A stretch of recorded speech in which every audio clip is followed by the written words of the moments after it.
तर सर इथे हजारोच्या संख्येने जी इथं आपल्या ताब्यात जी जमलेली आहे ते कशाबद्दल आणि कशासाठी जमलेली आहे आपण थोडक्यात माहिती देऊ शकता? थोडक्यात आपली ओळख द्या. मी प्रशांत रामटेके, गवंडी बांधकाम मजदूर युनियन महाराष्ट्र राज्य अध्यक्ष. आमची महाराष्ट्र बांधकाम कामगार संघटना संयुक्त कृती समितीच्या मार्फत आज या अधिवेशनावर आमचा विशाल भव्य मोर्चा आयोजित केलेला आहे. इमारत बांधकाम कल्याणकारी मंडळामार्फत ज्या आमच्या बांधकाम कामगार आहेत यांना आता सध्या या मंडळाने नोंदणी आणि नूतनीकरण व लाभाचे अर्ज याकरिता साईट बंद केलेली आहे. आणि जे बाकीचे जे मुद्दे आहेत त्याच्यामध्ये सुद्धा जसं की या कामगारामध्ये मंडळामध्ये हजारो पैसे जमा आहेत, परंतु या कामगारापर्यंत पोहोचत नाही आहेत. अनेक योजना आहेत, गेल्या अनेक वर्षापासून त्या प्रलंबित आहेत. या विविध मागणीकरिता आज आम्ही महाराष्ट्र कामगार संयुक्त कृती समितीच्या मार्फत वेगवेगळ्या संघटना या कृती समितीमध्ये जुळलेल्या आहेत. याकरिता आम्ही धडक मोर्चाचे आयोजन इथून केलेले आहेत. जर आमच्या मागण्या पूर्ण नाही झाला तर आम्ही आक्रोश मोर्चा या मुंबईमध्ये सुद्धा आमची नेण्याची तयारी आहे. हजारो कामगार हे रस्त्यावर उतरण्याला सुद्धा तयार आहे.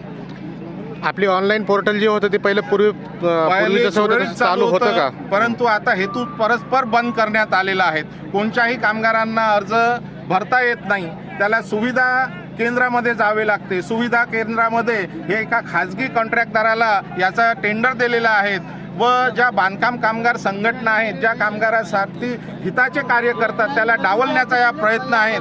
त्या सुविधा केंद्रामध्ये हजारो करोड रुपये तिथे मंडळाचे गुंतलेले आहेत.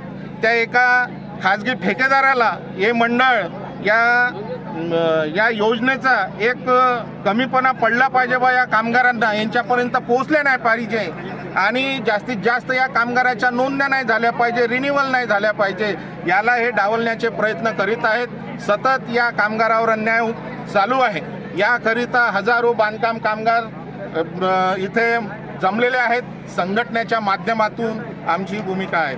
तर BOCचं पोर्टल जे होतं ते किती दिवसापासून बंद आहे? किती महिने? गेल्या 2-3 महिने झाले बंद केलेलं आहे आणि त्यांचे हजारो 26 लाख अर्ज पेंडिंग आहेत. ते आताही सतत वाट बघत आहेत की बा या कामगाराचे रजिस्ट्रेशन जे रखडलेले आहेत ते केव्हा आपण चालू होईल बा, असे हजारो कामगार हे आवाज करत आहेत.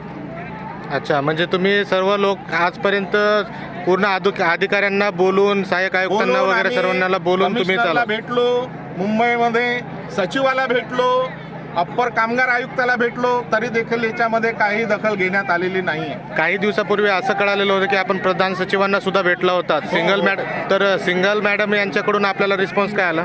सिंगल मॅडम करून घेऊ, मंत्रिमंडळ बसायचं आहे, नुसत्या थापा चालू आहे. मंडळाच्या सचिवला सुद्धा आम्ही गेल्या अनेक महिन्यापासून सतत त्यांच्यासोबत पत्रव्यवहार करत आहोत आणि आमचे जे काही कृती समितीचे पदाधिकारी आहेत स्वतः भेटही आम्ही त्यांची घेतली, परंतु नुसते आम्हाला बोलबच्चन देऊन तिथून आलेल्या लोकांना परत पाठवत आहे. आम्हाला बी म्हणजे आश्वासन देण्याचे काम हे करत आहे.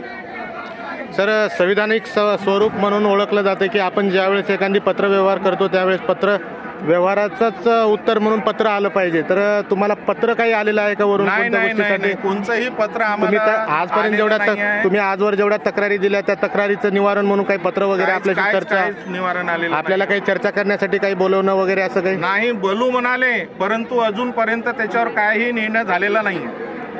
आता एवढी जी पब्लिक आलेली आहे तर हे बघू शकता आपण, हे एवढी पब्लिक हे पूर्ण जिल्हा महाराष्ट्राच्या कानाकोपऱ्यामधून आलेली आहे. तर आपली जी संघटना आहे कोणते गवंडी बांधकाम कामगार मजदूर युनियन, तर या संघटनेचे पदाधिकारी व कामगार स्वतः सभासद हे इथं आलेले आहेत. आपण असं ग्राही धरू तर हे किती दूरून आलेले लोक आहेत? हे गडचिरोली, चंद्रपूर, भंडारा, गोंदिया, वर्धा, यवतमाळ, अमरावती आणि आजूबाजूचे जे नागपूर जिल्ह्यातले काटोल तालुक्या लेवलचे जे आहेत इथून आले आहे व कृती समितीच्या माध्यमातून पूर्ण महाराष्ट्रातून कामगार व संघटना इथं हाजीर आहेत.